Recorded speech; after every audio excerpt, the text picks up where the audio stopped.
Ahoj, jsem to zase já. Ale teďka mi není moc dobře. Ležím v posteli a chtěla bych vás pozvat na moje narozky. Jsou 15. srpna. Bude mi 9 let. A budu se na vás moc těšit. Doufám, že přijde. A svátek 29. Tak, svátek mám 20. listopadu. Ježiš. Omlouvám se, mě spadl mobil, takže mám 20. listopadu a doufám, že přijdete v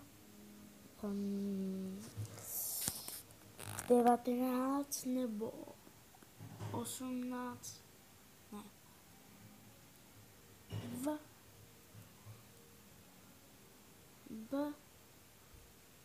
17 hodin. A na narozeniny budu vzhůru, tak narozeniny přijďte od 1 odpoledne do 3 odpoledne to je, takže se na vás budu moc těšit. A pro dnešní video tak jim ahoj!